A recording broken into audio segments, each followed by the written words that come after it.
If anyone would ask me what has ever been my lowest moment, is the year 2020.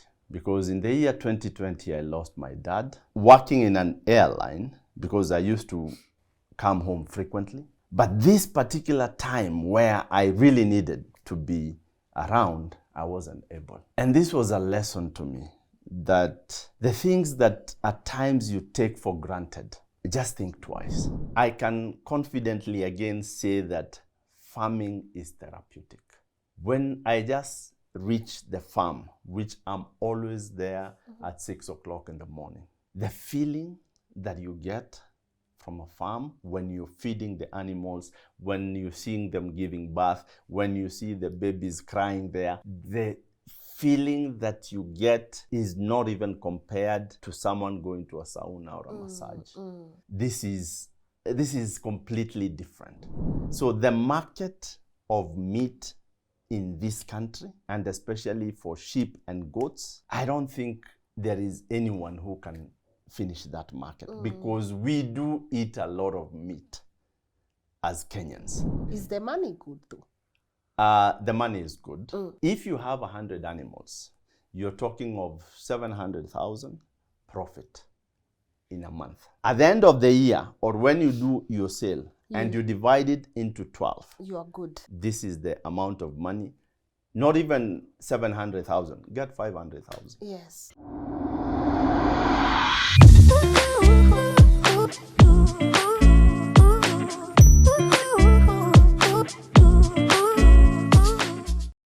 Hey guys, welcome to today's episode of LNS. My name is Lynn Ngugi, and as always, we get to meet for another beautiful conversation where we get to do the three things that we are doing this year. We are learning, unlearning, and relearning.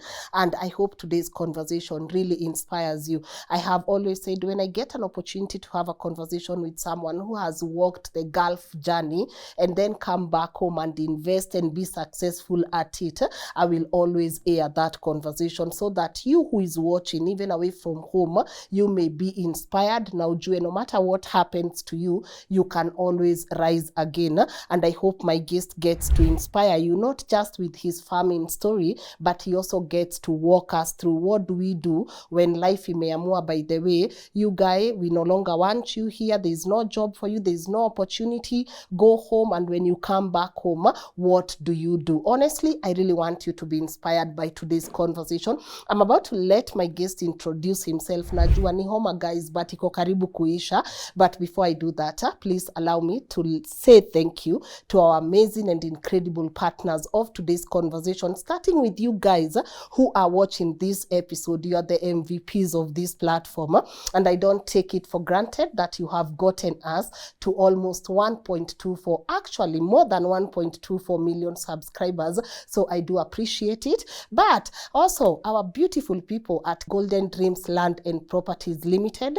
This is also a real estate company that deals with matters land, and they have great properties for you in Matu, Makutano, Masinga, and Malindi. And check out also the amenities, including pieces of land that are close to the tarmac road, water, na kila kitu that you want in a piece of land. And also guys, if you want to contact them, their details are on the screen. And if you want to share your story with us, info@lnn.digital. That's where you can be able to find me. But for now, without further ado, please allow me to let my guest introduce himself so that he can be able to motivate us with his story, and we see what we can be able to learn, unlearn, and relearn. Sir, how are you? I'm very well, Lynn. Yes. Thank you very much for having me today. And first and foremost, let me say that you are an inspiration yourself. I've followed you, followed your journey. And all I can say is that through you, I've seen God working. And you encourage a lot of people. Amen. My name is Joseph Moneki, but I've always been called Joe since I was small until today. So a lot of people call me Joe. My journey started in a place called Njoro in Nakuru County. That is some 40 years back, 40 something to be Precise. to be precise, but not really precise. Yeah. And I'm a last born of 5. 3 brothers. I mean, 2 brothers and 2 sisters. And yes, I was born in Joro. I schooled in Egerton University. There is a nursery and primary school called Kilimo. And then when I finished primary, I was again called to a secondary called Kilimo again. Yes. So inside Egerton University. So I went and told my dad, please, all my life, will I be here? I don't want to go to the same place again. And my dad understood me and then took me to Menengai High School, where I did my secondary school until Form 4. Mimi kufika hapo kwanza, education reached there. But I won't say that I've struggled in life the way I mean, people say we've come from humble beginnings. I've never missed school fees, and all thanks to my dad. And he was ready to educate all of us to whatever level that you would want to go. I've never gone to school without a shoe. I've never gone to school with dirty clothes or unironed clothes, thanks to my mom. I've never been late to school, thanks to my mom. And until today, if you tell me we meet at 12, I will be there before 12. And I think that I have carried from my parents. And then from there, when I finished high school, my dad had a restaurant in Nairobi, in Stage Market. So in December of that year, which was 1999, I came to Nairobi to work at my dad's restaurant. And I worked for a few months, and then tukakosana. We disagreed. And then I went back home.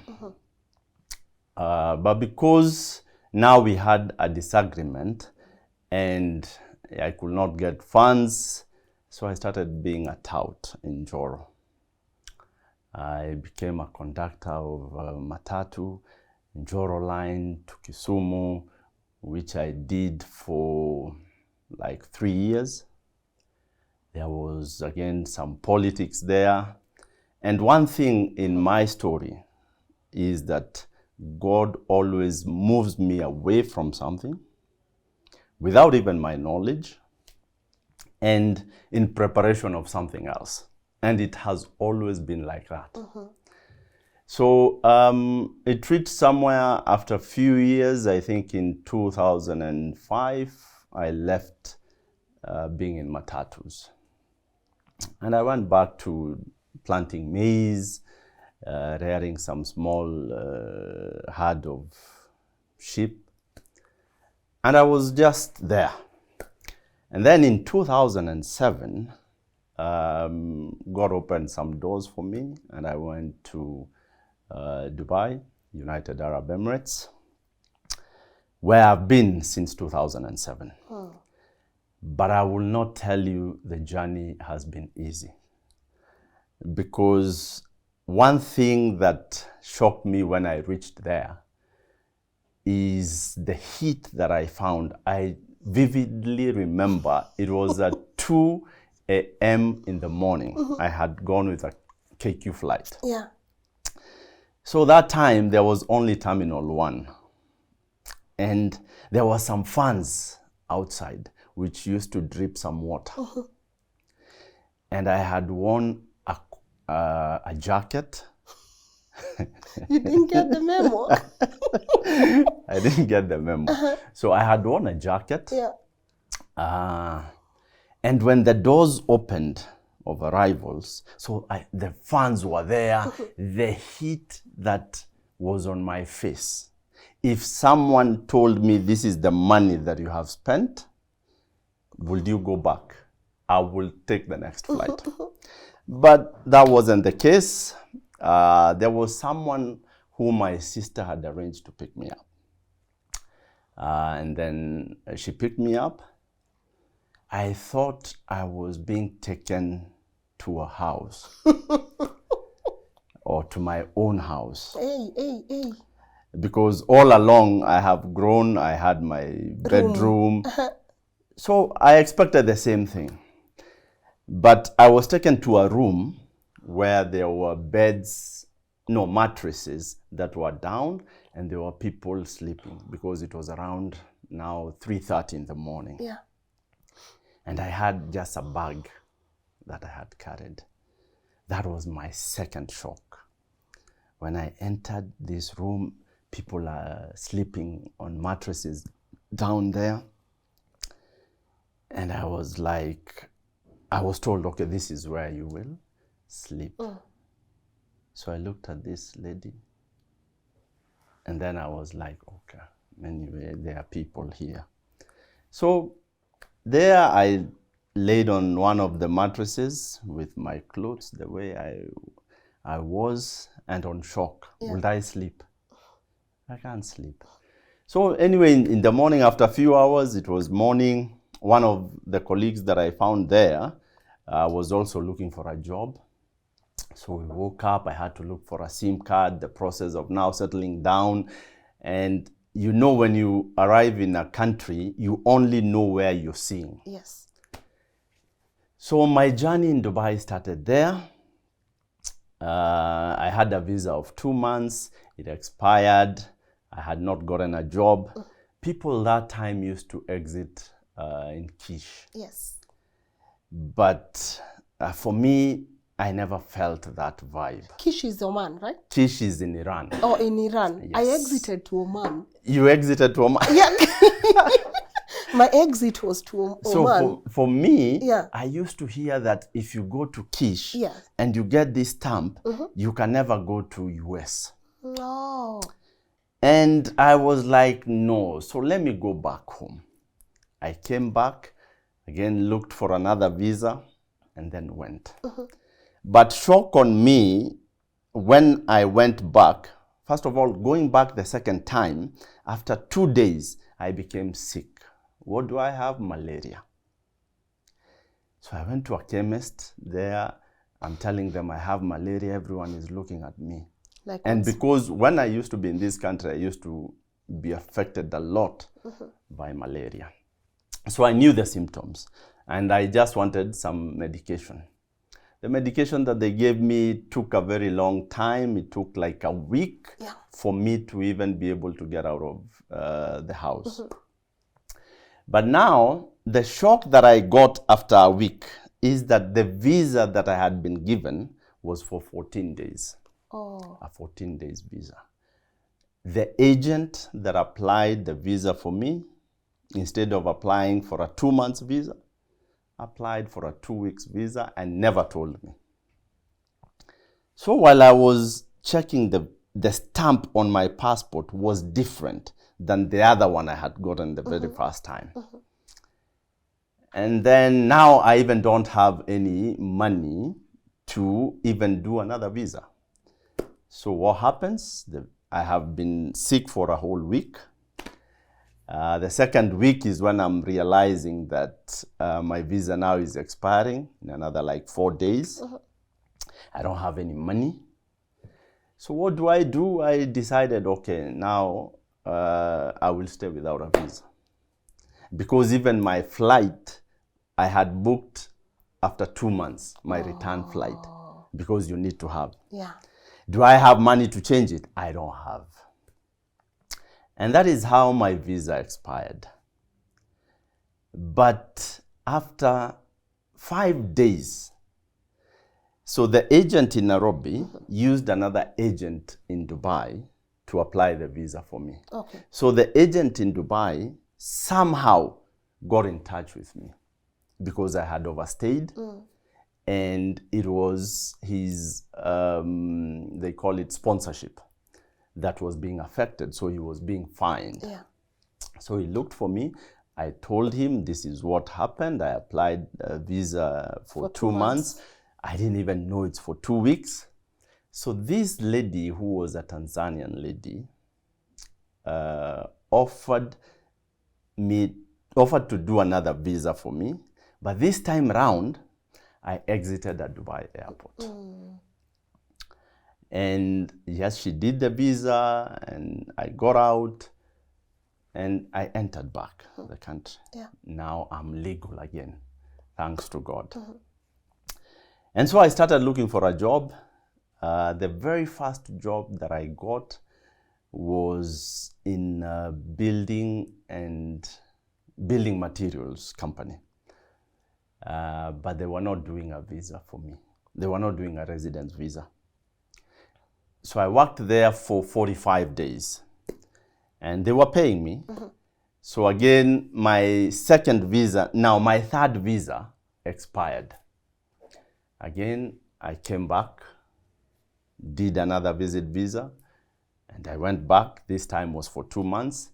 But when I went back, they said, when I went back to the same company, they told me, sorry, your position has been already taken. Yeah. Because they had offered me to go to Ksh, but I refused. So again, I continued looking for a job, and then thanks to God, I got a job in a travel agency. Yeah. They did, and I remember it was in December. I did my medicals on the 25th of December. Yeah. That is in 2007, Christmas Day. That was my very first medicals to ever do. Okay, so I had a little bit of pressure. Yeah. And then that was done. But this time, I'm still living in a bed space. Okay? And I had shifted to another bed space now, which is nearer to the place that I'll be working. But where I was sleeping, because now these are deckers, I was sleeping on the lower decker. And then my head was on this side, and here, another decker, there was someone from, I think, Cameroon or somewhere, I can't really remember, who was sleeping there. But this guy used to cough. He used to cough a lot. He even had a bottle whereby... We ain't gonna do that. No. I already know what you're gonna say. No, moving on. No. All right. No. So we lived with this guy. How we do it? No, you said we're not gonna do it. You've already got it. Oh boy. Hey. All right. So after like 3 months. You want to know? See, they have a bottle, a container where they do. See, you want to know? You asked for it. You asked for it. So after like 4 months of employment, I started feeling sick. I used to get fever. Then I go to hospital, I'm given antibiotics. It's not working. I go back, I still have the fever. So one time I went back to the doctor that was treating me. Yeah. And this doctor asked me, do you have people in your family with TB? I said no, because we've never had. And this doctor told me, I think what you're suffering from is TB. And there are 2 options that I can give you.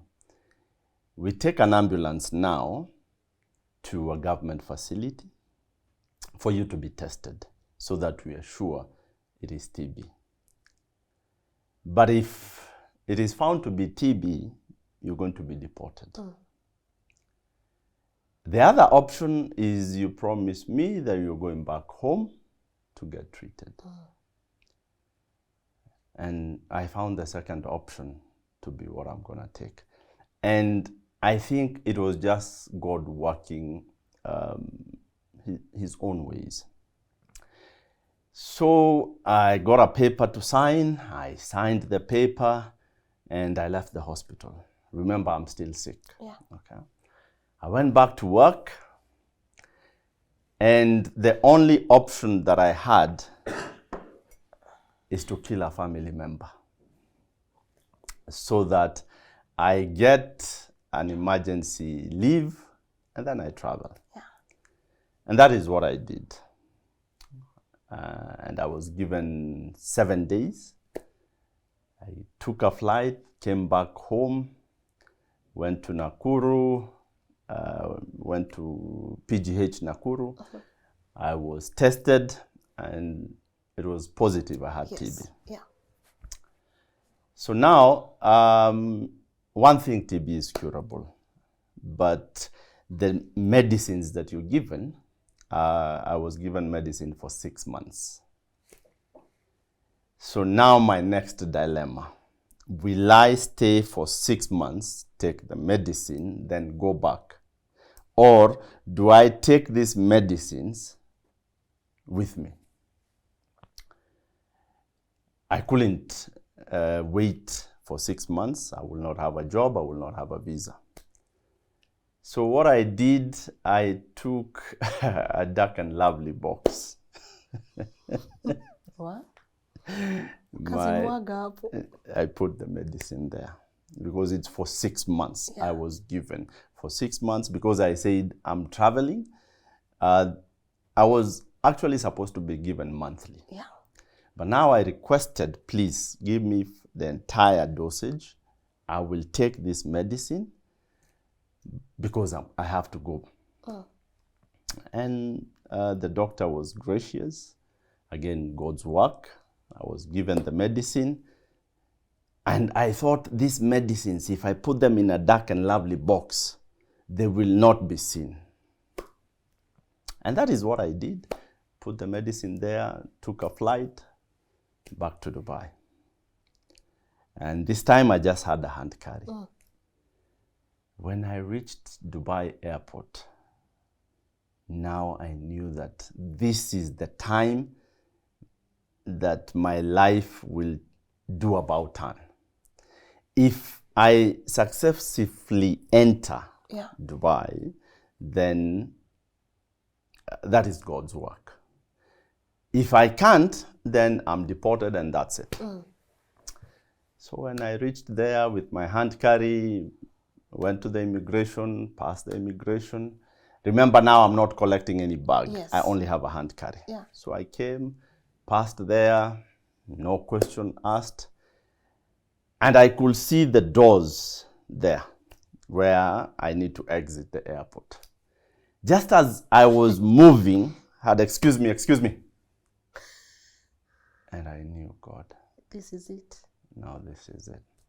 So I turned. One of the security came and asked me, which flight, where are you coming from? I said, Nairobi. May I see your passport? I gave the passport, looked at the passport, looked at my bag, held the bag, and then he just dropped the bag, gave me the passport, yalla. Yalla. And I left. When the doors opened,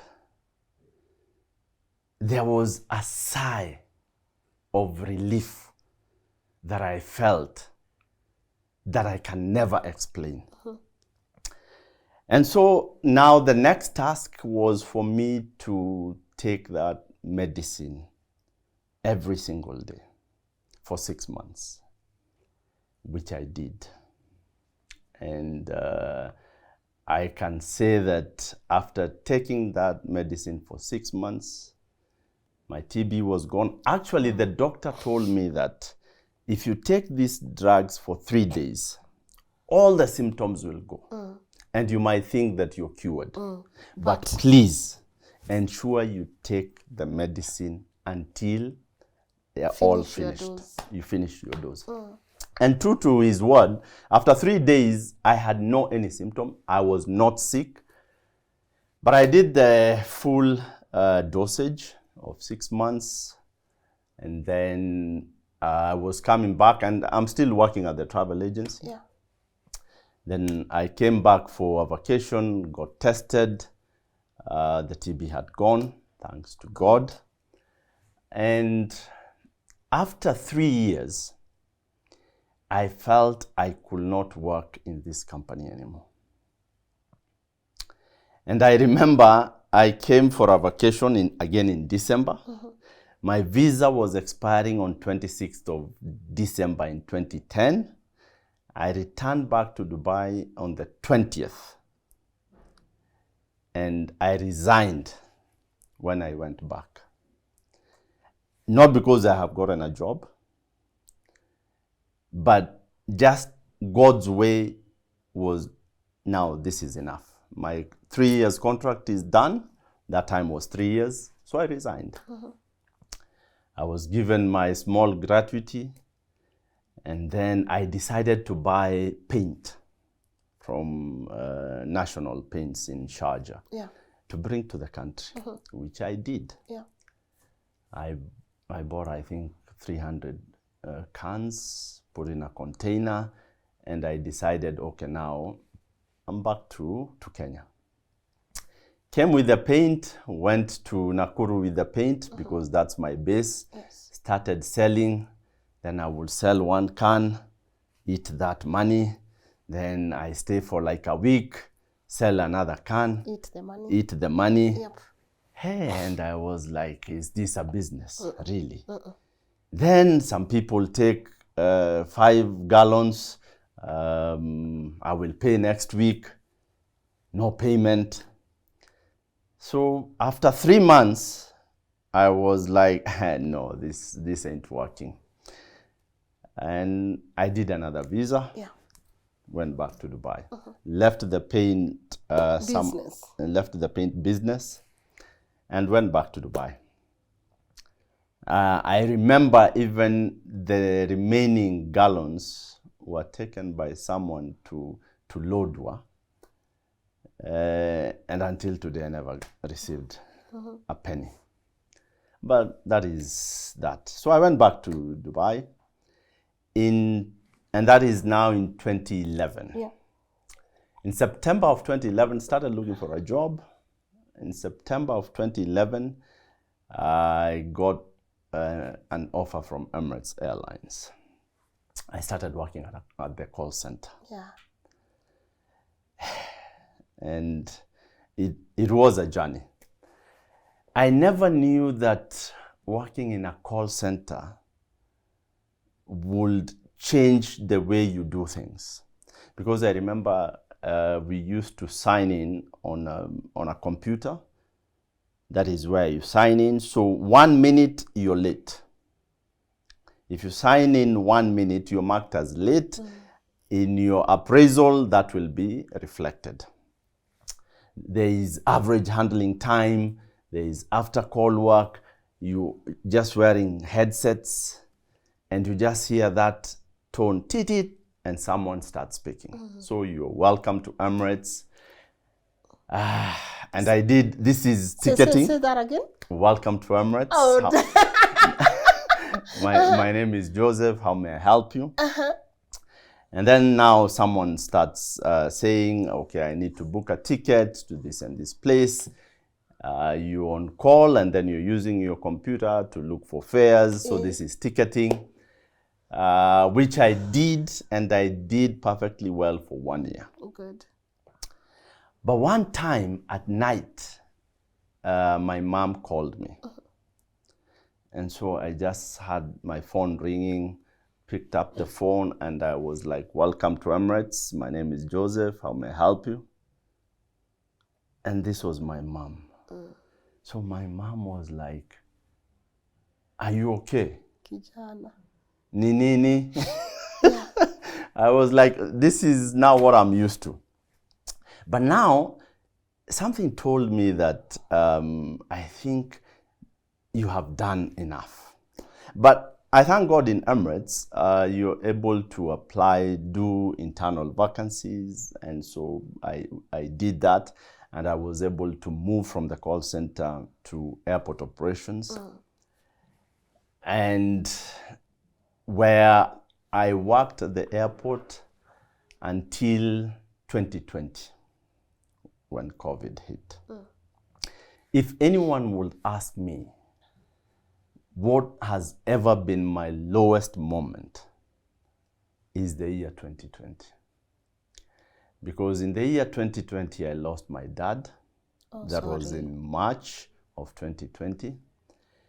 And even working in an airline, because I used to come home frequently, but this particular time where I really needed to be around, I wasn't able. And this was a lesson to me that the things that at times you take for granted, just think twice. Because a time might come that you're not able to do what you normally think is normal. And so here my dad has passed. I cannot travel, I cannot come. He needs to be buried in 3 days. COVID? It wasn't COVID. For him, it was pneumonia. No, you couldn't travel Because of COVID. Yeah, all flights were suspended. Yeah. My dad passed on the 28th of March. He was supposed to be buried in 3 days. So we were burying him on the 31st of March. But again, God helped us. That was past, but with a lot of difficulties. But I thank God that as a family, we managed to go through that season and period. That. And then that time, because we were just staying indoors, okay? Yeah. And then we were on half pay. It started 75%. Then we went to 50%. And then in July, I remember it was around 10 o'clock in the morning when I was waking up. And so I took my phone, started looking at my phone. I saw an email. An email comes from the HR. Your position has been made redundant. Not me, my position. Yes. So I thought... Important. Important. Yeah, so important. I thought, okay, this means maybe I will be put somewhere else, but not back into this position. But it meant your services are no longer required. So here I am, now I'm jobless, okay? And I was like, I don't know now what to do. Because still COVID is around, a lot of things have changed. Now I'm jobless, I'm in a foreign country. But as I mentioned when we started, God always moves me from this place just because there is something that is ahead. And I remember I stayed for 18 months without a job. But because I've lived in Dubai for a long time, I really know Dubai. And people who were in Kenya were not able again to frequently visit because that time there were a lot of restrictions. Yeah. So business people were having a challenge. And I saw an opportunity to be the one that they use to buy their things, ship them back here. And that is what I did for 18 months, which helped me to somehow manage to pay the bills. You're not really able because you're not getting this money the way you used to get your salary. But again, it sustained me. But then I thought, all right, so now my dad is gone. I don't have a job. I'm in this country. I felt I needed to sustain the legacy of my dad. And the only way I could do, I thought, because he loved animals. I needed to put animals on the farm. But I haven't told you that when I went to Dubai, sorry, let me go back to this because it's important. It is the very first place I was bitten by bed bugs. Lakini jo, sasa vitu zingine. Let me tell you, I wasn't sleeping in the bed space. And I think my blood, people are sleeping, snoring.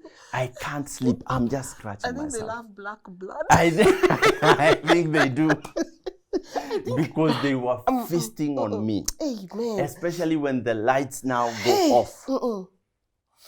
I remember that made me even buy a mattress, an air mattress.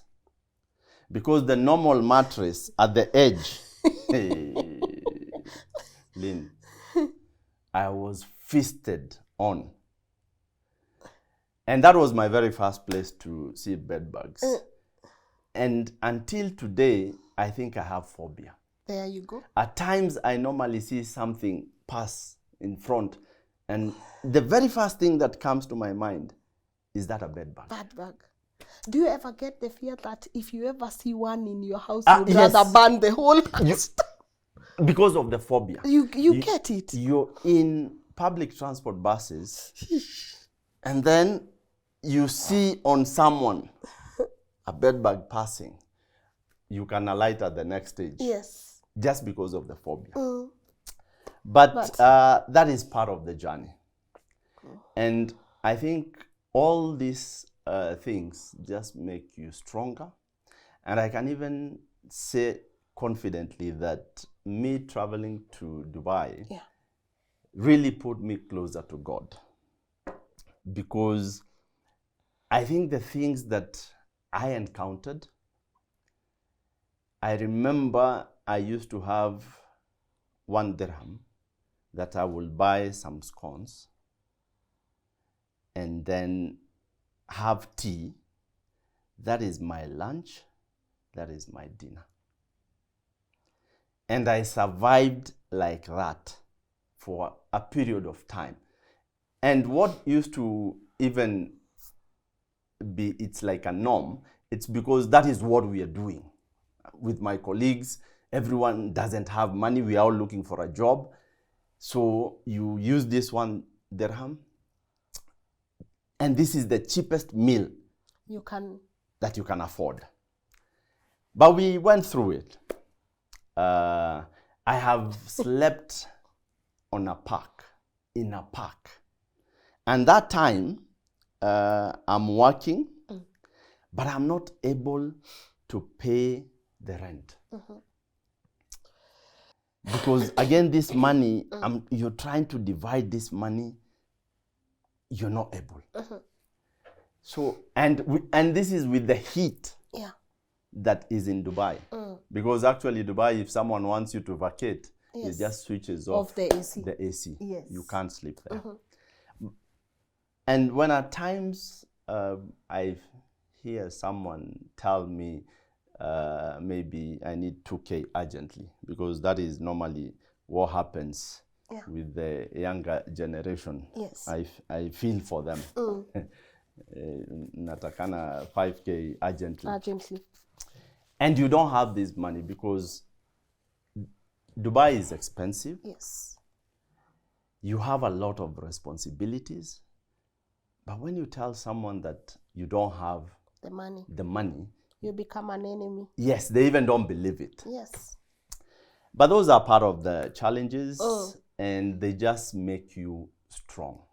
So if someone today sees me and thinks that my journey has been easy, I can tell you, Lynn, it has not been easy. But I have not managed to come out of it because I am Joe. No.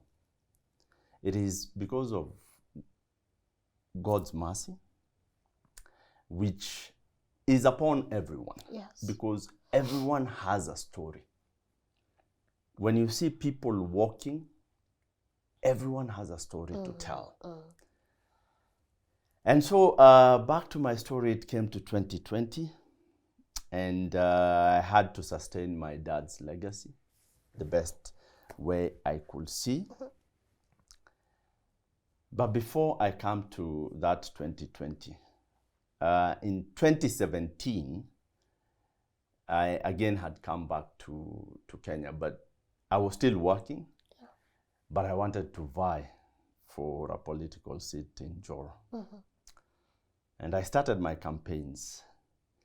My parents were, you're not gonna do this. Please, don't try. But I insisted that this is what I want, because I felt what I have learned, because when you travel, you get exposure. Yes. And I felt whatever I've seen outside there, I would want a platform to be able to try and implement what I've seen. And this is what came into my mind. And so I did a campaign for 6 months. Then a friend of mine decided also he wants to vie for the same seat. You are vying for which position? An MP, a member of parliament for Njoro constituency. My friend decided he will also join. Then I told him, now both of us cannot do this. You're my friend. We will just do it wrong. So I nikainua mikono and I said, now that's it. I went back to Dubai. And that was my start and end of politics. I can never do it again. Not because it is bad. I think it's just the time. Yeah. That was the time, and that was it. And I can never do it again. So when it came to 2020, I started with 20, deciding to buy 20 animals from Rumuruti, which are locals. So I just sent somebody to Rumuruti, buy for me 20 sheep, and take to the farm. Okay, we bought 20. Then I decided, okay, let me add another 20. And because I just wanted animals that if I'm there, we can slaughter one, do a barbecue, which we miss in Dubai. Yes. And have some nyama choma. That is what was in my mind at that time. So then now I bought 40, 2020, I have 40. Then I decided I want to have goats also. So I again bought 20 goats. But among these 20, there was one that was sick. And then after like a week, animals started dying one by one. I'm being told, oh, today one animal died. Oh, they died 16. But this disease was not affecting the sheep, only goats. So 16 out of the 20 goats died. I was left with 4. And I even said, I don't want to hear anything about this. I told my sister, please, could you take these 4 remaining and even just know what you're gonna do? I'm done with goats. Yeah. So she took the 4 that were there, removed from the farm, but went and kept these 4 at her place. And after like 2 months, these 4 survived miraculously. And we put them back to the farm. But when it came to, so I stayed with these animals for 2 years. Yeah. When I bought them, I bought a ram, a local ram from another farm. And so they started multiplying. And because I'm raised on a farm, my dad used to love animals. We used to have cows. I remember I used to wake up at 3 a.m. to milk cows, wekelea maziwa kwa kapunda, take to where it's being collected. Yeah. I used to even fetch water with the donkeys. So this is something that I have done. So I have some knowledge of animals. And even today, I'm not told what the animals need. I know. So I started multiplying the animals, and then I started researching. Yeah. And I knew that Dorper sheep are found in South Africa. And so I decided that I would want to go to South Africa and see how they're doing their farming. So I went and I found the job that is being done there is amazing. When you look at the animals, you just love them. And so I decided I will buy 2 rams from there to come and keep with the flock that I have. So I bought 2 T5 rams. By T5, this is the highest breed of Dorper sheep. Brought them to the farm. We started multiplying. But then I realized, okay, because one animal I was buying at 175,000 Kenya shillings. So 2, I had spent almost 350. All right. And then with my local sheep, I was like, is it worth it to have an investment of 350 because of this local sheep? So I said no. What I need to do is to import pure ewes again from South Africa. So that journey started. I started by importing 6 animals, which one goes at around 110, 120,000. So I bought 6. And then I was like, is it value for money to have 2 rams just to serve 6? No, it doesn't make economical value. So then a challenge now came up that I need to stock up. And now I started slowly importing ewes. And I said, because you can use the rams with the local, then you upgrade. But it's gonna take you a very long time to get a pure breed, because you will start by F1, then you cross that F1, again you go to F2 until you reach F5. And the gestation period is 5 months. So that means it will take you like 5 years for you to be able to get an F5, which you can say that it's a pure breed. And I thought, I'm not gonna wait for this. I'll be importing the pure ewes from South Africa. And that is what I did. Remember I told you I had 4 goats that remained. Okay. So I still wanted goats. And when I went to South Africa, I found the Boer goats. So again, in one of the shipments, I imported a Boer buck with 2 does, which were pregnant. Then when they came to time for them to deliver, they both delivered twins. Oh, wow. And I was like, this is where money is. And the twins, both the twins survived. And then when they reached 3 months after winning, I got someone who wanted to come, buy one, the other one bought, and then all were sold. And then I got an idea. So this means that my business is on the kids. Yes. And that is what I've sustained until today. So for me, I never sell pregnant or matured ewes. No.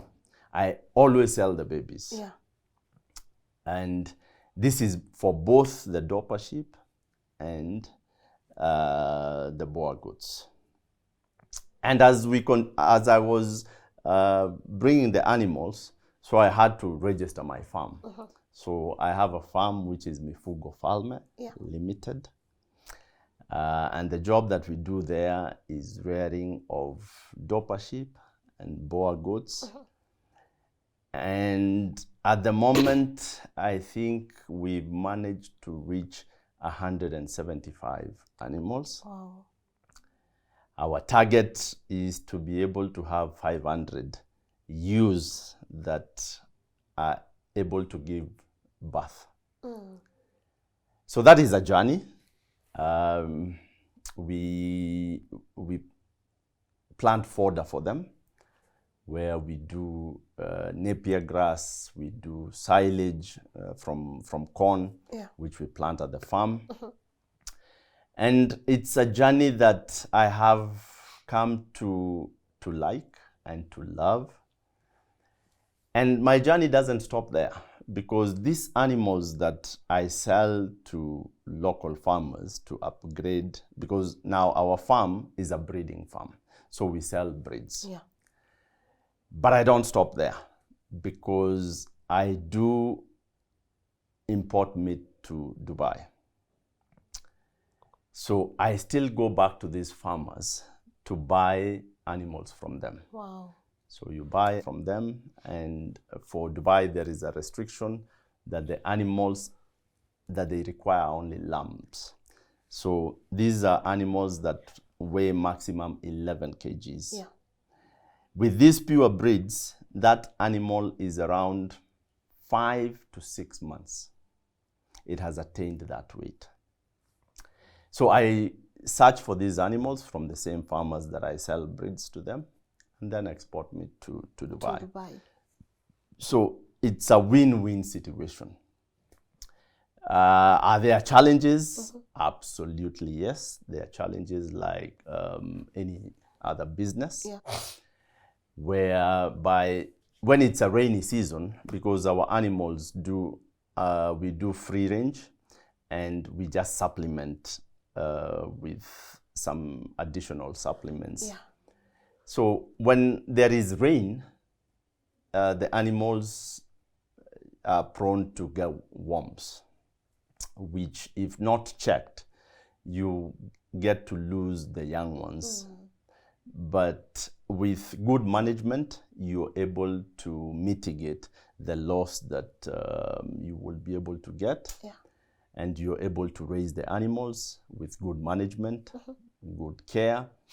We also have training facilities at our farm, which we schedule farmers for training, so that they come and learn the management that we do. But as I normally say in farming, you never stop learning, because we also learn from the farmers that even come to get training from us. Someone goes, implements his or her own ways, and you find that, this one works. So we also learn from them. We support one another. And I can say that so far, it's not a business that I can regret. There is a lot of potential, even local market. If you look at the animals that are, or the quantity of meat that is eaten in this country is a whole lot. So market-wise, there is market for meat. You cannot exhaust the market. And even when you're sourcing for to export meat out there, the market is there.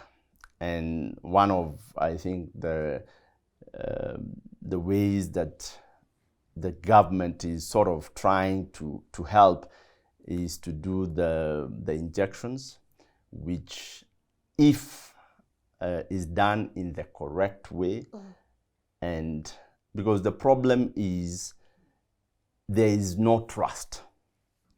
You in Kenya, we are not able to trust what the government says. Period. There is trust deficit. Yes. If that trust is there, and this can only happen when the leaders are trustworthy. But if they are not, then there will always be trust issues. If I tell you I will see you tomorrow, let my word be my bond. Exactly. And that is what lacks in this country. Mm. So that is one of the ways that the government is trying to assist farmers, which again has a lot of suspicions in it, but I hope they can do it correct. So that the meat market out there is not only tripled, but we can be able to export meat to a lot of countries. There's a possibility. There is a possibility. The market is there. It's only that things need to be done in the right manner.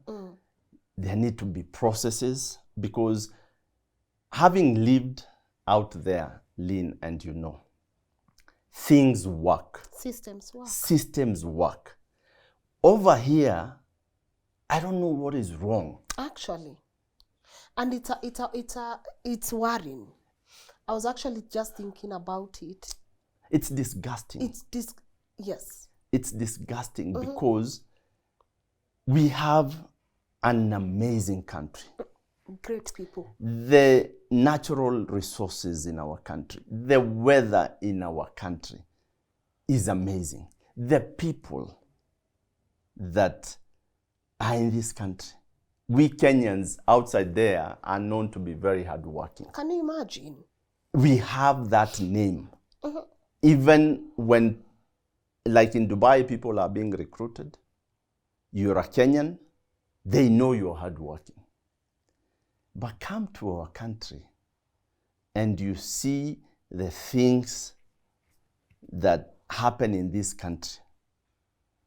I hope one day our leaders sit down, call themselves for a meeting, instead of every day talking and talking and talking. We are just tired of these talks and nothing is working. So I hope, and they've traveled a whole lot. I see these people in Dubai. So they see how a country can be developed.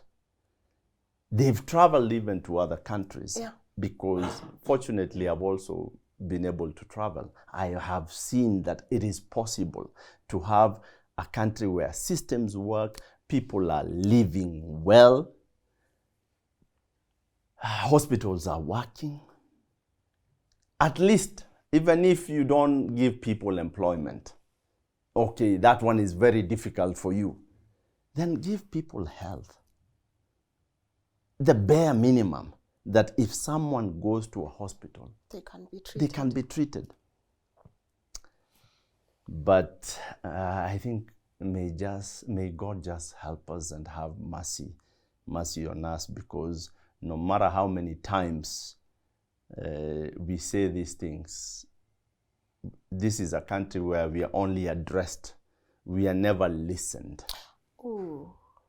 No leader comes and asks, what do you need to be done? Because I think for them, they assume once you're elected, you're the genius. The rest are fools. No. You're just there as a representative. And I think the best thing for me is even not to speak about Kenyan leaders, because... Not leaders, Joe. Politicians. Politicians, actually. They are not leaders. No. And the best thing is not even to speak about them, because it's disgusting. Anyway. Farming. If someone outside there would think of something to do, I can confidently tell somebody, whether you are old, whether you are young, whether you are in the diaspora, you can never go wrong with farming. And I think as time goes by, because we've disintegrated the land a lot, we're going to have a challenge when it comes to sustainability of this country. And I think the next big thing in this country will be agriculture. At times, people feel that moving digital is the way to go. But I think that has worked for a period of time now. And the next thing that I feel, according to what I think, that will be the next biggest venture is farming. Back to basics. Back to basics. The same way that we normally say that moving forward, we will go back to the old ways of doing things. I think that is now becoming a reality. And farming is a reality which everyone is able to do. Does it have challenges? Absolutely, it has. Will I tell you that you will start a supermarket with one rice? No. But you can start somewhere. Yes, you require finances, you require knowledge, but unless you take that step, then you're not on a journey. Yeah. So for me, I can always encourage even the people living in diaspora. It is possible. We have a venture that we are starting very soon in the farm, whereby people in diaspora can buy animals from us. We can tag those animals. We will do the management for them. Oh, nice. We will keep records for them. They will be able to track the progress of their animals. Oh, wow. And whatever that these animals produce, they have a record. Oh, wow. We will charge them a certain fee, which we will come up with arithmetic of this, but it is doable. I love that. So that wherever you are outside the country, you're able to have something back home. I love that. Whether you have land or not, you can be able to have a venture. And I have done this myself, being outside there. It is possible to do it. You just need people that you can trust and be able as well to do research of what you want to do. I'm not saying it's a must everyone to do farming. No, but whatever you think you want to do, research about it, have knowledge. Let no one be the one telling you that this animal requires this and this. These are things that you are able to learn, do research, have a background. Yeah. So that even when someone tells you that, okay, these animals require deworming, you already know they require deworming. These animals need to be dipped, you already know. At least you have an idea. And I think this is the venture that I would wish to invite people outside there. Yeah. We're gonna do the setup, what is required, have systems that even for them will be able to understand. Working of having an app whereby wherever you are, you're able to know or you're able to track your investment. How many animals do you have? How many are due to give birth? So we're working on that app. I hope it will be ready by mid of this year, because our plan is to start up before the end of this year. And this is because I have had a lot of people inquire, how do you keep these animals? What can I do? What is the size of land needed? How many animals do I need in a piece of land? Yeah. Because a lot of people out there, they've bought plots They thought they would want to build, they haven't built. So what do I do in this plot? Can I keep animals? One thing that I know is that when you're keeping animals by yourself, you really first of all need to ensure that before thinking of animals, you have the feeds where they can graze, because sheep and goats can free range. They can feed on grass. Yeah. And only thing that you need to supplement is the mineral salt, the deworming that you need to do, the tick prevention by dipping that you need to do. These are just the basics. Yes. But they can survive in any climate. You go to Australia, you have Dorper sheep there. In South Africa, they have extremes. They have the winter, they have the summer. These animals do extremely well there. So in our country, there is no weather that the animals can't survive. They are able to acclimatize with any type of weather. And so that is our next project that we are doing. We pray to God that all things go as planned and they're able to work, so that we are able to assist our colleagues outside there to be able to have something that they can say it's an investment back home.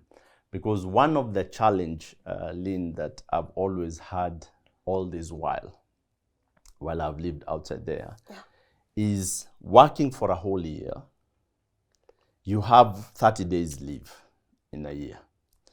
So you've worked for a whole year, you're going for leave for 1 month. All your savings will be used for this 1 month vacation that you're coming. You will buy gifts, or you will come, piga sherehe, do all these things. All your savings for 1 year, they are gone. In 30 days. In 30 days. Again, you go back, start again. So what challenged me was, how can I have money that I can use? And that money is generated in the country that I'm going to, which is my country.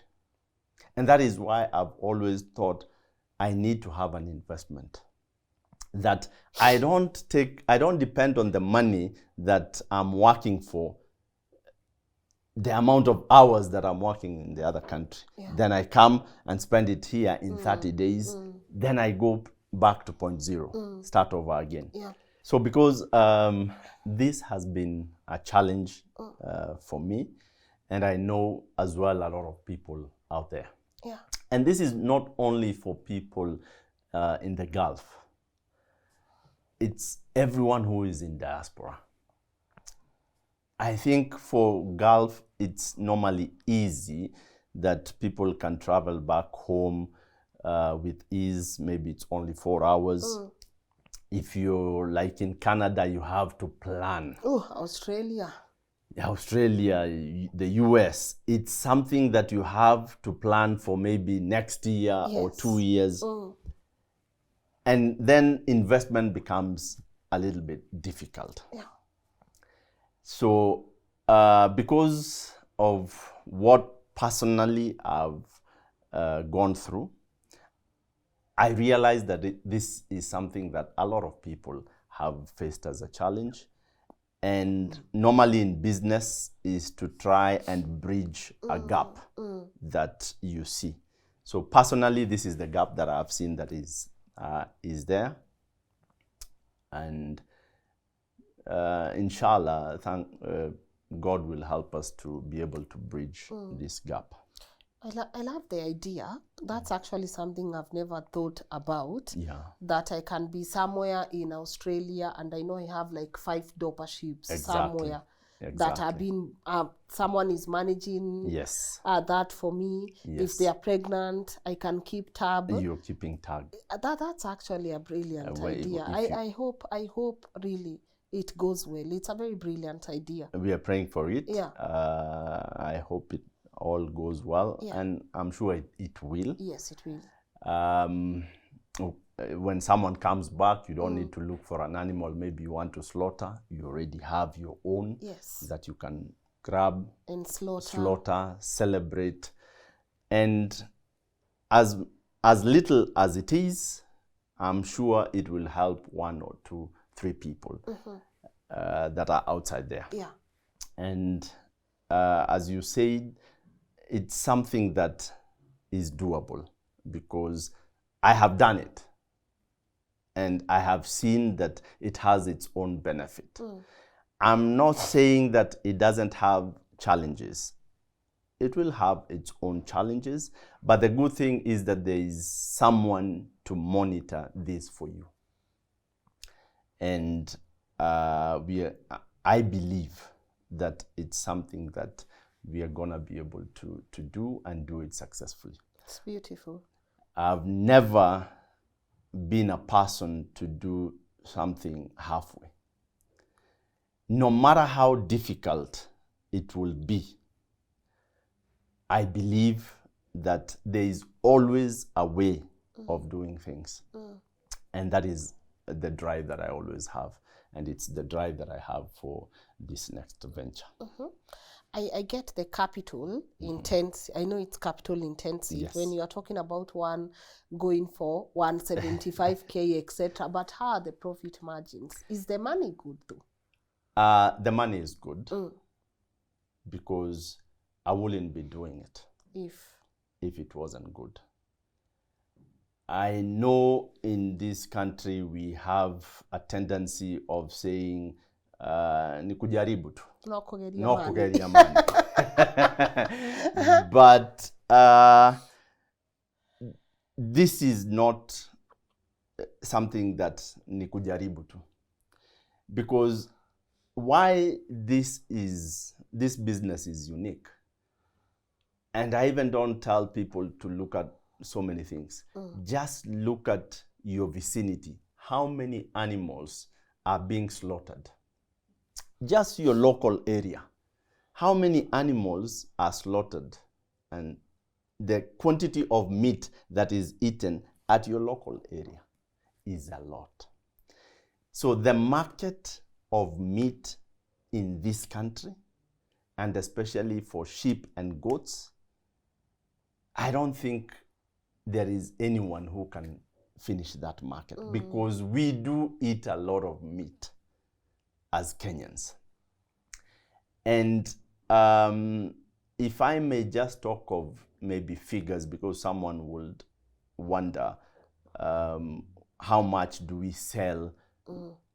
Because as I mentioned before, our business is in selling the kids when we win them at 3 or 4 months. So a ram of a pure Dorper sheep or a pure Boer goat, we sell at 100,000. A ram of 3 to 4 months. Wait, what? We sell at 100,000. A female of either the goat or a sheep, at the same age, we sell it at 50,000. And because now we have like young ones that are being born, they were born in April, they've all been booked. Oh. And if someone now would maybe hear this message and think of buying an animal from us, the only next available time that someone can get an animal from us is towards the end of the year. Hey. Because all that we have at the moment has all been booked. And is it a quail business? No, it isn't. Because why this is different is because there is a ready market. You're not looking for market for animals. The meat market cannot be exhausted. And I don't know how many times I can emphasize on this. And that is why I do not compare it with the quail business. whether someone is in whatever part of the country, and there are a lot of people as well doing the doppership. One thing I believe is because the market is there, even if we are 1,000 people doing the same thing, we cannot be able to exhaust the meat market. Yeah. And even if we exhaust the meat market in this country, outside there, the meat market is expansive. Speak of the Gulf countries, when you have like the Eid holidays, the amount of meat that is required. We are towards June, we are having the Eid al-Adha holidays again. Huge amount of meat that is required. So I can confidently say that this is not something that you don't have a market. You're not thinking of the market. No, your biggest challenge is the setup. How do I start? That is your only worry. Where do I get my animals from? How am I able to manage my animals? What is the size of land do I need? Can I do zero grazing? Of course you can. But if you do zero grazing, then you will need to do different calculations than doing free range. Because your cost will be a little bit higher. But how do you mitigate that cost? Then you lease land where you're able to grow your fodder. And all this information they can get when they come for the training? Absolutely. How much is the, So, just to ask, just for my people? For training, we charge 2,000 per person. Okay. That is for a whole day training. Okay. In terms of management, in terms of what they require to feed on, how you can grow your own fodder. So we charge 2,000 per person. Okay. That's now the farm tour. That's the farm tour. Okay. And this requires bookings so that we are available to do the training for them. How can they do that? Honestly, this is not an ad, but just in case they're interested. I can give a number. Feel free. Which is 0722 876291. Okay. You will find Beatrice. She will be able to book you an appointment, and you will be able to visit the farm and get all the details. Yeah. We are also on social media. On Facebook, we are Mifugo Farm. Yeah. On Instagram, we are mifugo.falme.farm. Okay. And this is where we can always be reached. Yeah. Our information, we give it freely on our social media, whatever we are able to give. And I'm sure on the farm, when we charge 2,000, is just an operational fee. Okay. The knowledge that you're gonna get from the farm, the experience that you're gonna get from the farm is more than the 2,000. Okay. And I can confidently again say that farming is therapeutic. When I just reach the farm, which I'm always there at 6 o'clock in the morning, and I will leave at times at 7 o'clock at night, the feeling that you get from a farm when you're feeding the animals, when you're seeing them giving birth, when you see the babies crying there, when you see the kids sucking, the feeling that you get is not even compared to someone going to a sauna or a massage. No, this is completely different. And the satisfaction that you get when you get an animal who was pregnant, it's given birth, maybe it's given birth to twins, triplets, you feel so good. And you just want to keep doing it. Over and over. Over and over. Yeah. And this is something that I would encourage anyone who is outside there, whether it's someone who is young, whether it's someone who is in middle class, or whatever person you are, you will be able to get satisfaction from there. And for me, I believe that it's not a matter of looking for richness, but I think where we've reached, and the only thing that can be able to be sustainable is if you look for wealth. Yeah. And that is what I believe in. Because am I rich? I am. I have woken up in the morning. I'm healthy. I'm not having any part of my body that is aching. Then I'm rich. What I will look for is wealth. And that is according to me. That is what I believe. Yes. And I would encourage anyone outside there to venture in farming. Curiosity, in a good month, how much profit would you make?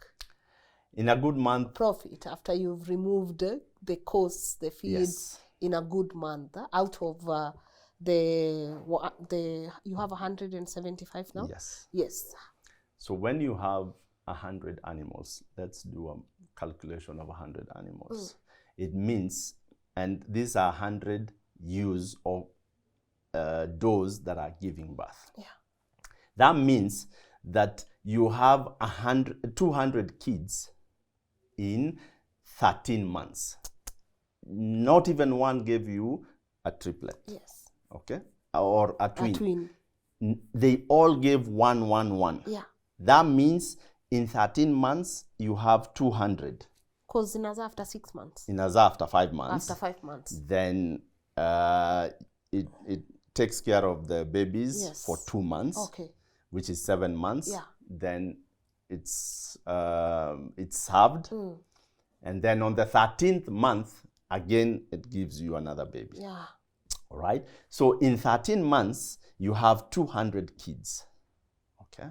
If you have 100 animals, you're talking of 700,000 profit in a month. That is a month that you've only been able to do the minimum. 700k? Yes. Profit. Why am I saying this? You will not get like a monthly income. Yes. No, it's not that at the end of the month you will get this money. At the end of the year, or when you do your sale and you divide it into 12, you are good. This is the amount of money. Not even 700,000. Get 500,000. Yes, on a minimum. Are you not on business? You are on business. You are on business. Yeah. With animals, it is the quantity. Because you might do the same business with 3 animals, but you will not be able to get this kind of money. Yeah. So it is for you to scale up. It's not necessarily that you do it at once. Yes. No. Let it build. Let it build. And as I have said, in 13 months, you're able to add 2 animals. And you're considering that the animals have only given birth to 1. So if you have 2 animals, it means after 13 months, you have 6 animals. If my calculation is correct. It's correct. You have 6. Yeah. So that tells you that if maybe you've started with 10 animals, are you able to grow your flock? Yes, you're able to grow your flock. Does it require some patience? I believe every business requires patience. And for you to be able to grow, you also need to have a plan. What is my objective? What is my target? What am I looking for? And then you work towards that. But you cannot start and then along the way is where you're thinking, where am I heading to? Where is the market? What am I doing? Yeah. And you also need to decide, am I in the meat business or am I a breeder? Because if you are in the meat business, you cannot buy pure animals just to be in the meat business. it doesn't work. That calculation cannot work. But you require a pure ram, then with your locals, cross, you're in meat business. So that your investment is not very high in such a way that you cannot be able to break through.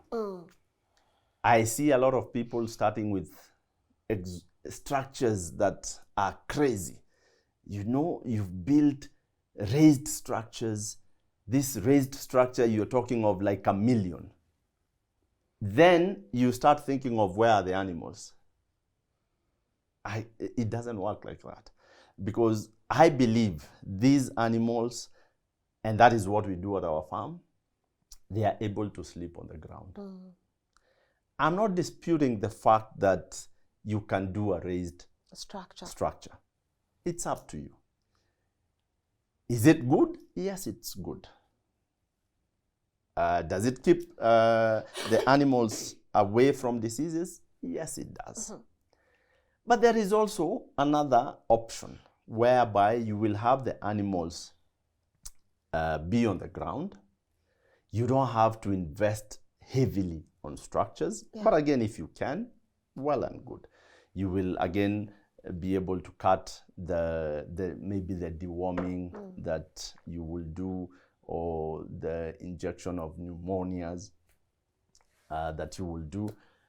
But you don't need to have a certain amount of money, like 100,000, and then you're spending 60,000 on a structure. Have the animals. The structure, let the animals build the structure that you want for you. That way, it's going to work. Business now. You're in business. And that is what I can advise to fellow farmers. I love it. I really hope people take their time and check you guys out. Yes. But there's something you mentioned that I want you to briefly touch on, maybe before we wind up.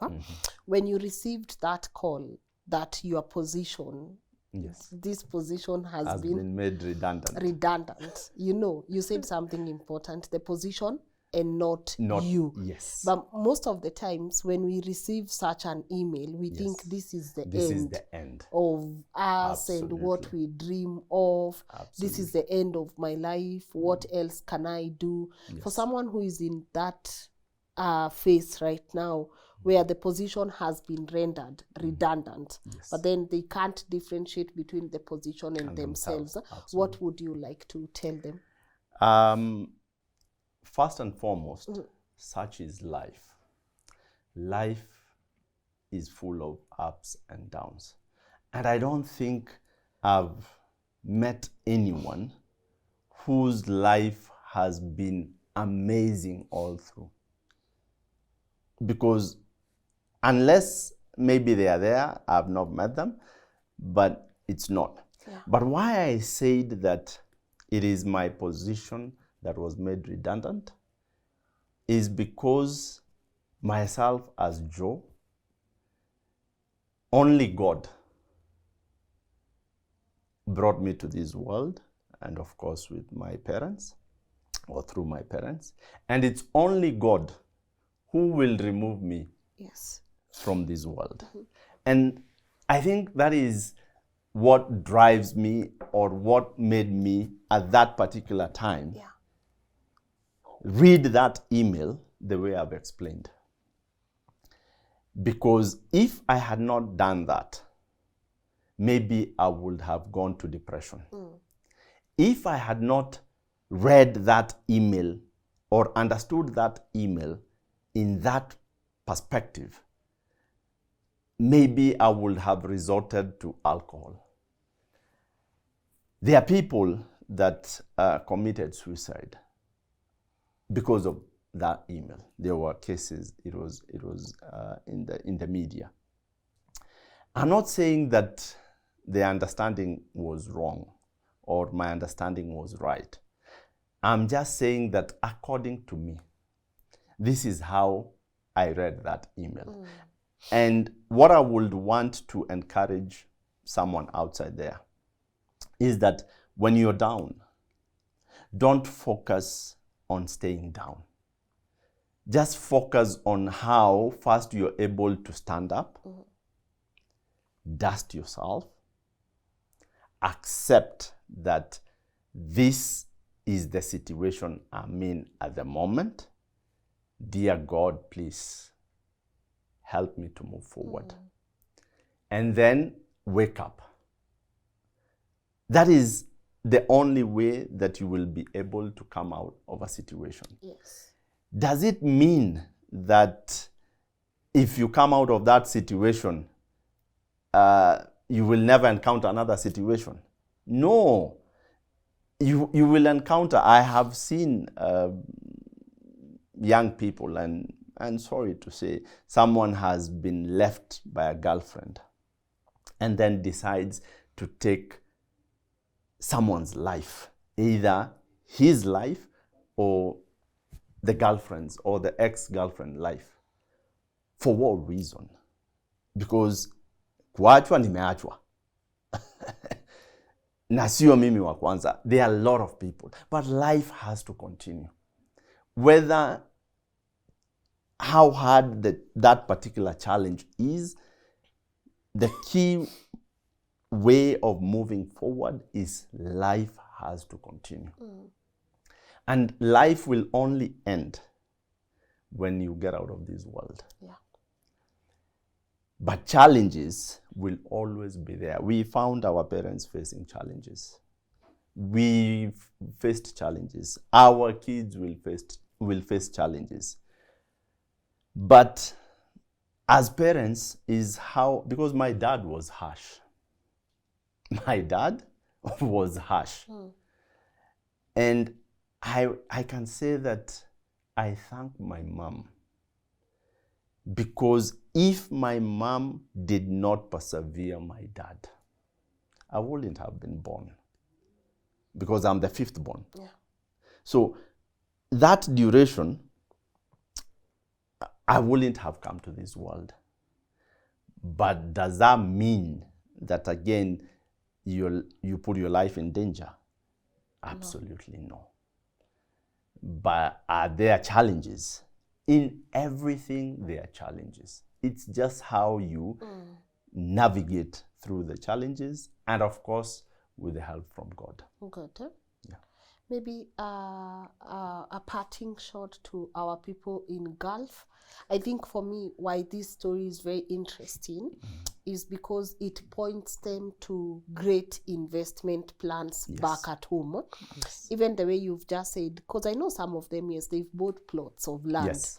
I think for us that was always acha ni save ninunue ploti. acha ni save. I know a lot of them will still do the same with Yes. golden dreams, Yes. plugging them there just because. Absolutely. But Absolutely. it's also important for them to know hata kasi itajenga saa hii, how else can I use this piece of land? Even if I won't come back home now, time will come when I have to come back home. Yes. But unfortunately, majority of us also come back home. Saenye kamenuka your side, you know. But now this presents an opportunity for them to know there are great opportunities for you back home. Yes. If we have some of them who might bump into this episode, I have always said when you go to Gulf, same thing you said, when you travel, your mind, you get an exposure. You get an exposure. Absolutely. And I know it's not easy for people who talk about bed spaces, who talk about visa imeisha. People might not even understand what exiting to Ksh or man means. It can be pretty hard there, you know. Absolutely. But if they are watching your story, what's that one take home you would love them to pick from this conversation? That is a very good question. One thing that I normally say is that this life doesn't have a manual. Yeah. I, as Joe, is it that the way I'm doing things is the correct way? Absolutely no. Or is it the only way? No. Have I made mistakes? I have made a lot. I have made a lot of mistakes. But one thing I say is that is life. Such is life. But for the people out there,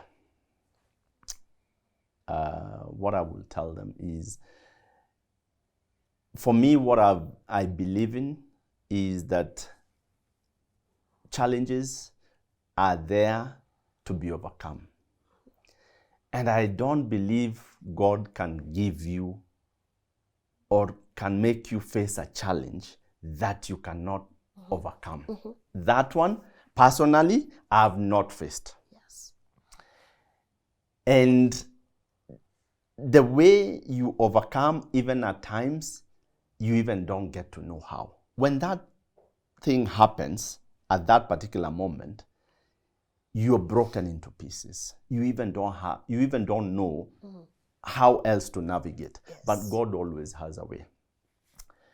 And for people that are in diaspora, anywhere that they are, for me, I believe east or west, home is the best.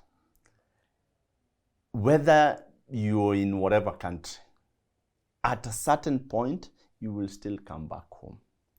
Does it mean that if you buy land, it's not a good investment? Absolutely no. That is not what I'm saying.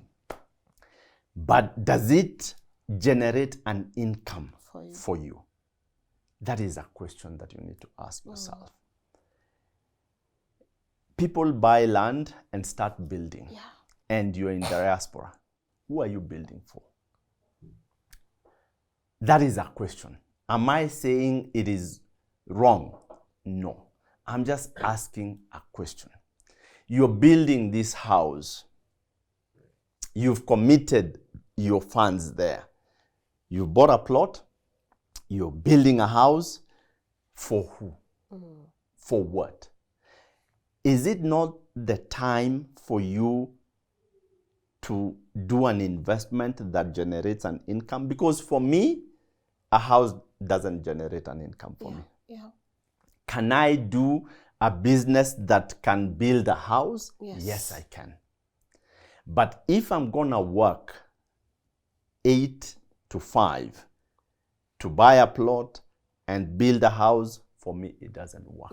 That mathematics doesn't add. I better rent a house until I'm 70, 80 years. Yes. Because that amount of money, you can be able to invest somewhere, generate an income, then if you want to build a house from that income, that makes sense. Yes. And that is what I can tell my colleagues. And if someone has done it, well and good. It is not that, as I have said, there is no manual to this life or how things are supposed to be done. Yeah. It's just my way of thinking. I stand guided. But I normally feel that if you have bought a piece of land, do invest in that land for it to generate an income. Good. Any investment that you do, let it be able to generate an income for you so that you again transfer that income somewhere else. Yes. That time you can decide, from this income now, then I can build a house. And that is creating wealth. I'm not a financial advisor,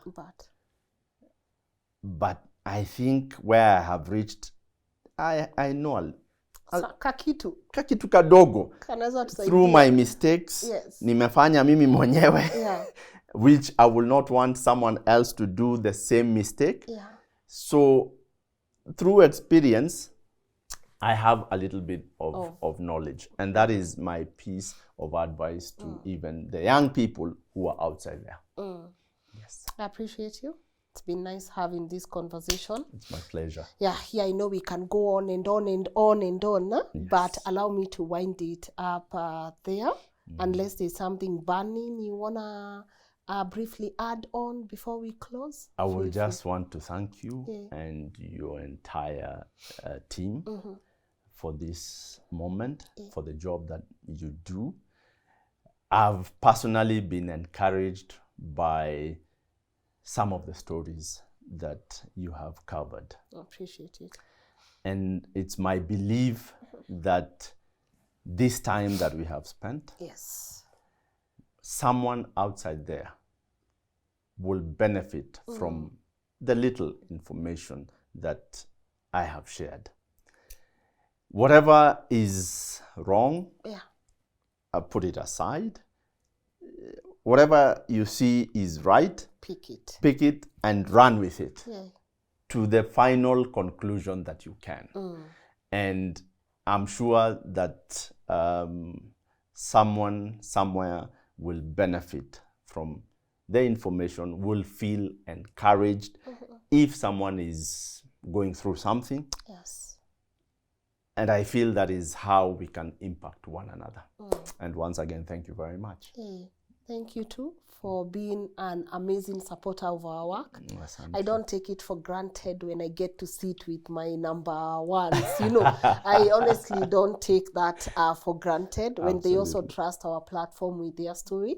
And as you said, I know the story is a lot, but whatever you can pick, whatever you feel like this doesn't apply to me, leave it. But that which you can pick it and run away with it. Cindy? Yes. All right. So once again, thank you. And guys, I really hope that you found this story inspiring. And again, just as he said, whatever it is that works for you, pick it and run away with it. And I love moments like this where we can be able to share our testimonies and just make you believe that everything is possible. And I love that our guest has also opened our minds on investment opportunities that we can consider. Even if you're going to buy that piece of land with our partners at Golden Dreams, you don't have to wait for it to stay there or just mpaka ile siku maybe utapata pesa ya kujenga. You can start farming. You can start, you know, there are so many things that you can even do. That has also given me an idea of investment. What is it? Investment opportunities for some of the assets that we think lazima ifike time tujenge ama tuishi huko. What can we do around such assets? But I hope you've been inspired. Be sure to check out the details of my guest on the screen. I encourage you, this is not an ad. Tell them you've not paid me for it, but take that farm tour if you can. Invest in knowledge, invest in information if you're in a position to, and that's where I'm plugging them. Their contact details are on the screen. And also don't forget to leave me your take home on the comment section. What's that one thing that has stood out for you? And also, what other conversation do you want to see here, or do you want to share your story with us? info@lnn.digital. That's where you can be able to submit a brief of your story, and you never know who next time maybe this will be you sharing your testimony with us. But other than that, thank you so much, guys. Just a reminder, check out our beautiful partners at Golden Dreams Land and Properties Limited. If you're interested in a piece of land, they have those properties across the nation, from Matu, Makutano, Masinga, all the way to Malindi. Check out what stands out for you and give them a chance. Their numbers are on the screen. And yeah, have an amazing day, and hopefully I get to see you tomorrow at 10 a.m. My name is Lynn. Bye. Golden Dreams Land and Properties Limited, the leading real estate company in title deed issuance, welcomes you to Joy Gardens, Masinga. Just 10 minutes drive from Masinga town. Secure a 50 by 100 plot for only 230,000 cash price. In Success Gardens, Makutano Phase 3, 50 by 100 plots are available for 750,000 cash price.